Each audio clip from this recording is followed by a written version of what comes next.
Hola, buenos días. Bienvenidos al curso online de español. Me llamo Carlos Izquierdo Tobías y soy exprofesor visitante de Jamia Millia Islamia en Nueva Delhi.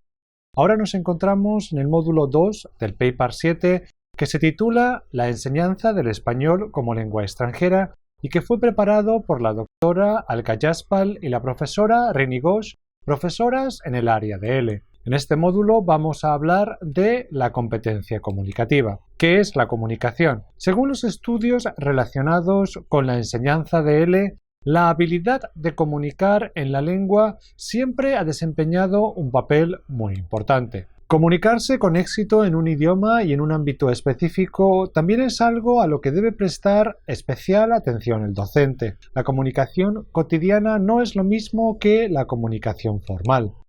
Es importante comportarse de una manera eficaz y adecuada en cada situación. En los estudios del funcionalismo lingüístico se considera competencia comunicativa a la capacidad de hacer bien el proceso de comunicación usando los conectores adecuados para entender, elaborar e interpretar los diversos eventos comunicativos teniendo en cuenta no solo su significado explícito o literal, lo que se dice, sino también las implicaciones, el sentido implícito o intencional, lo que el emisor quiere decir o lo que el destinatario quiere entender. La palabra se refiere a las reglas sociales, culturales y psicológicas que identifican el uso particular del idioma en un momento dado. Las competencias comunicativas son las que posibilitan a una persona actuar utilizando específicamente medios lingüísticos. La expresión fue creada para oponerla a la noción de competencia lingüística propia de la gramática generativa. Según el enfoque funcional, esta no basta para poder emitir un mensaje de forma adecuada. Los alumnos de L deben utilizar la lengua apropiada a la situación y necesitan adaptarse a esta. El Instituto Cervantes define la competencia comunicativa como la capacidad de una persona para comportarse de manera eficaz y adecuada en una determinada comunidad de habla. Ello implica respetar un conjunto de reglas que incluyen tanto las de la gramática y los otros niveles de la descripción lingüística, léxico, fonética y semántica, como las reglas de uso de la lengua relacionadas con el contexto socio-histórico y cultural en el que tiene lugar la comunicación. Del Hathaway Hymes, un lingüista, define la competencia comunicativa como algo que se relaciona con saber cómo hablar, cuándo no y de qué hablar, con quién, cuándo, dónde, en qué forma. Piensa que hay una conexión crítica entre el lenguaje y las formas de pensar. Es importante enfatizar lo que dice de Hymes porque él mostró las diferentes formas lingüísticas como la antropología. Es aconsejable enfatizar lo que dice Hymes porque él ayudó a identificar por primera vez la conexión entre el habla, las relaciones humanas y el entendimiento humano sobre el mundo. El concepto de competencia comunicativa acuñado por Hymes fue una oposición al concepto de competencia de Chomsky y la gramática generativa. Para Hymes, la competencia lingüística, el conocimiento de las reglas gramaticales, no es suficiente para comunicarse en una lengua y al hablar de competencia comunicativa se refiere a los conocimientos gramaticales, las reglas de uso de tales conocimientos en los diferentes contextos y la habilidad para usar dichos conocimientos. El marco común europeo de referencia para las lenguas, aprendizaje, enseñanza, evaluación, en su página 11 explica los objetivos fundamentales en los que se ha pensado al elaborar el documento. A continuación, recogemos el primero de ellos y una serie de preguntas que el marco propone para fomentar la reflexión de todas aquellas personas relacionadas profesionalmente con la lengua, así como en los alumnos. 1. A la hora de hablar o escribir, ¿qué hacemos? 2. ¿Qué nos capacita para actuar de esta manera? 3.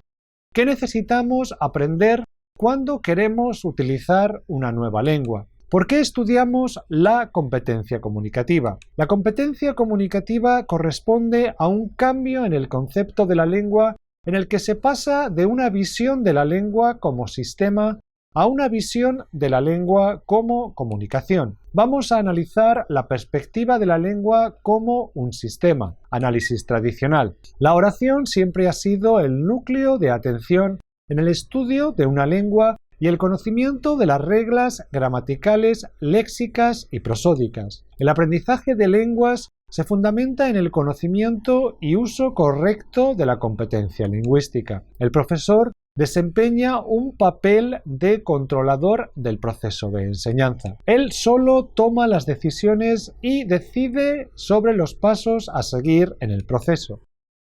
El alumno desarrolla un papel pasivo meramente receptor de lo que el profesor decide enseñar. La tipología de actividades corresponde a ejercicios de repetición que ayudan a memorizar reglas lingüísticas sin tener en cuenta las necesidades comunicativas de los alumnos ni el uso real de la lengua que hacen los hablantes nativos. El error se contempla como una fuente de problemas que debe ser erradicada. La corrección está centrada solo en los aspectos gramaticales. No había espacio en este enfoque para ver el contenido o el mensaje. Los profesores solo se concentraban en los aspectos gramaticales. La lengua como comunicación. Análisis moderno.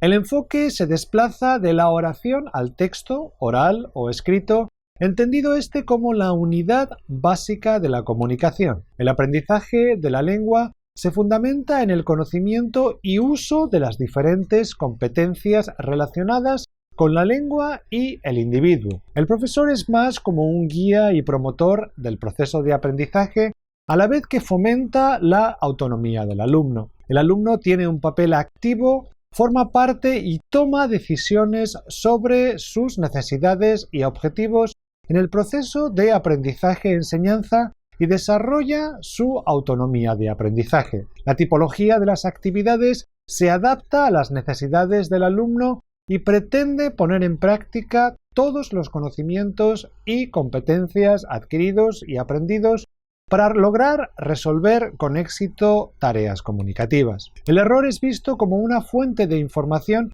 y su corrección como un análisis que ayuda a conseguir la eficacia en la comunicación. La competencia comunicativa puede ser dividida en el siguiente formato. La competencia comunicativa puede dividirse en 4 partes: competencia lingüística, competencia sociolingüística, competencia pragmática y competencia psicolingüística. La competencia lingüística puede ser clasificada en el contexto proposicional, morfología, sintaxis, fonética, fonología y semántica.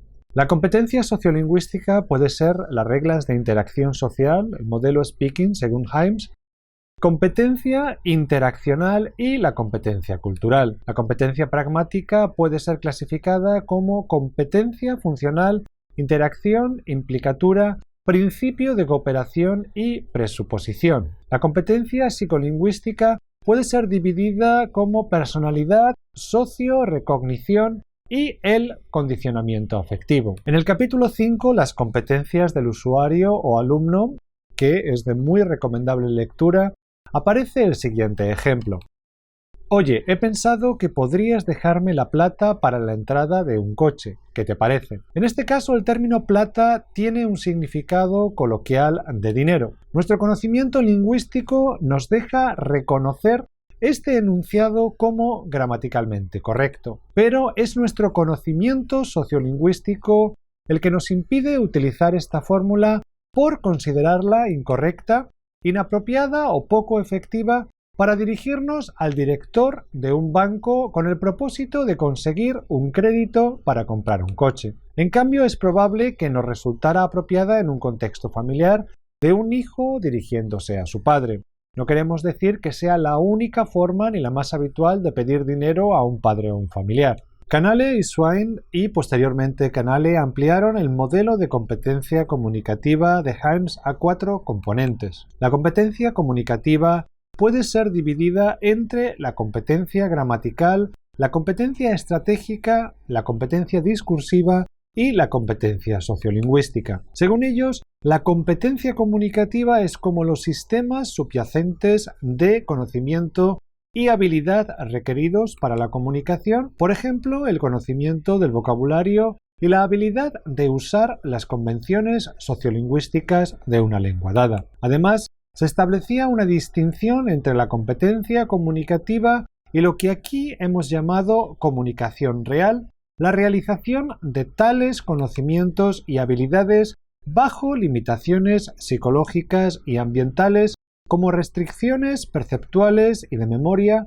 fatiga, nerviosismo, distracciones y ruido de fondo. La competencia gramatical enfatiza el conocimiento y el uso del léxico, las reglas gramaticales, la prosodia, la entonación, puntuación, etc. Al otro lado está la competencia sociolingüística, que se relaciona con la capacidad de utilizar la lengua en los diferentes contextos y situaciones. Puede ser lenguaje no verbal como el lenguaje de gestos, los silencios, las pausas, etc. Más adelante, la competencia estratégica es la habilidad de un hablante para utilizar estrategias que le permitan solucionar problemas lingüísticos o léxicos, evitando así que la comunicación se interrumpa. La competencia discursiva es el conocimiento de las normas de cohesión, la forma de relacionar las diferentes palabras y oraciones entre sí, y coherencia en el significado del texto y las relaciones semánticas que dan sentido a un texto. La competencia discursiva permite al hablante reconocer y utilizar la estructura adecuada para realizar una función con vistas a cubrir una necesidad en un determinado contexto. No siempre es fácil determinar la función que realiza una determinada estructura, puesto que depende de muchos factores. Más adelante, al abordar el papel de la pragmática en la enseñanza de una lengua extranjera, trataremos de manera más profunda la relación entre estructura, función y contexto. Van Eck, en 1986, añadió la competencia sociocultural y la competencia social para relacionarse y desenvolverse en las distintas situaciones sociales para intervenir en una conversación a partir del conocimiento de las normas sociales al modelo de Canale. En el año 1990, Bachmann toma muchos de los conceptos de los modelos anteriores, pero presenta de manera diferente los componentes de la competencia comunicativa que se organiza en una estructura jerárquica de distintos rangos. La diferencia más notable de este modelo frente a otros es que no considera la competencia estratégica como un componente propio de la competencia comunicativa, sino como una capacidad más general de las personas para desarrollar determinados comportamientos. En el caso del comportamiento lingüístico, la competencia estratégica actúa, según Bachmann, al mismo nivel que los mecanismos psicofisiológicos. Tales mecanismos, junto a la competencia estratégica, confluyen con el conocimiento del mundo y la competencia comunicativa, llamada en su modelo competencia lingüística, para producir interacción y comunicación. Bachmann, en su modelo de competencia, diferencia por un lado la competencia organizativa, que comprende 1. La competencia gramatical y 2. La competencia textual discursiva en Canale, y por otro la competencia pragmática, que incluye 1. La competencia ilocutiva referida a los conocimientos y habilidades pragmáticas que permiten al hablante realizar e interpretar actos o funciones teniendo en cuenta la intención de los enunciados, y 2. La competencia sociolingüística. La competencia pragmática en la adquisición de una lengua. Se entiende por pragmática la disciplina cuyo objetivo de estudio es el uso del lenguaje en función de la relación que se establece entre enunciado, contexto e interlocutores. Dicho de otro modo, la pragmática se interesa por analizar cómo los hablantes producen e interpretan enunciados en un contexto, de ahí que tome en consideración los factores extralingüísticos que determinan el uso del lenguaje, a los que no puede hacer referencia un estudio puramente gramatical, tales como los interlocutores, la intención comunicativa, el contexto o el conocimiento del mundo. La cuestión de la pragmática es algo que el docente debe enfatizar y de vez en cuando puede ser logrado a través del coloquialismo. Según Austin, en 1962, en su teoría de actos de habla, hablar no es solo para expresar opiniones o pensamientos, sino es también para hacer cosas con palabras como un juego. Más adelante dice que cuando una persona produce un acto de habla, el hablante está haciendo alguna cosa, por ejemplo, informar, quejarse, reclamar, preguntar, etc. Dice que hay 3 tipos de actos. Acto locutivo, el significado literal del enunciado. Acto ilocutivo, la fuerza, la intención del hablante al emitir el enunciado. Y acto perlocutivo, los efectos que el acto ilocutivo producen en el receptor. ¿Cómo puede el profesor y los alumnos favorecer el desarrollo de las distintas competencias? El profesor tiene la obligación de ayudar a sus alumnos a dominar todas las competencias y de favorecer la autonomía necesaria para asegurarles el éxito de la comunicación en una situación real o contextualizada. El alumno, en cambio, tiene la responsabilidad de interactuar de una forma activa en esta adquisición de competencias comunicativas y generales en el aprendizaje de la nueva lengua. El profesor puede favorecer el desarrollo de las distintas competencias de los alumnos cuando posea una serie de conocimientos sobre el tema, el saber, y una serie de habilidades, el saber hacer, y una serie de actitudes, el saber ser. El dominio de estos 3 componentes es lo esencial para una actuación eficaz en el aula. El profesor, para garantizar el desarrollo de las competencias de los alumnos, debe gozar de unas habilidades y actitudes. Entre las primeras cabe destacar las siguientes: habilidades docentes, habilidades comunicativas, habilidades profesionales, habilidades interculturales y habilidades de desarrollo profesional. En cuanto a las actitudes, es importante mencionar la que debe presentar hacia los alumnos, hacia el centro donde trabaje la profesión y finalmente hacia sí mismo. ¿Qué hay que tener en cuenta en la selección y análisis de las diferentes muestras y actividades para trabajar en el aula? Debemos partir del concepto de muestra, considerando esta como cualquier material destinado a exponer al alumno ejemplos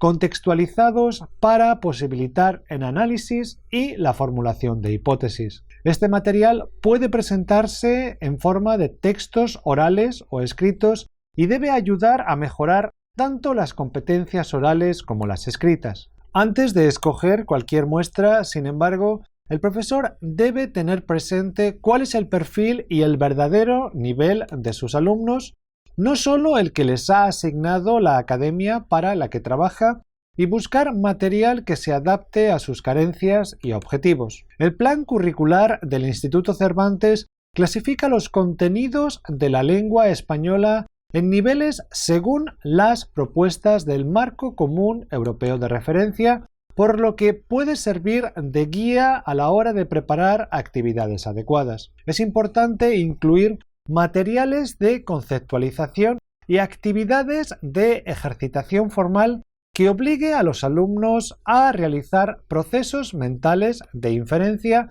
asociación y contraste a través de la identificación, reconocimiento y adquisición de nuevos contenidos de vocabulario, gramática, pronunciación y ortografía. Asimismo, uno no se puede olvidar de la competencia pragmática, de la competencia sociocultural ni de las actividades de producción, ya que son una parte esencial de su formación. A medida que se sucedan las clases, el organigrama evolucionará y se irá adecuando a las necesidades del grupo y de cada miembro. Para permitir al alumno avanzar, el material no debe ser ni demasiado fácil ni excesivamente complicado. Cabe decir también que el contenido de dicho material o actividades debería evitar al máximo múltiples actos ilocutivos ya que esto podría confundir a los estudiantes más de lo necesario. Claridad y precisión son dos características imprescindibles para diseñar un buen ejercicio.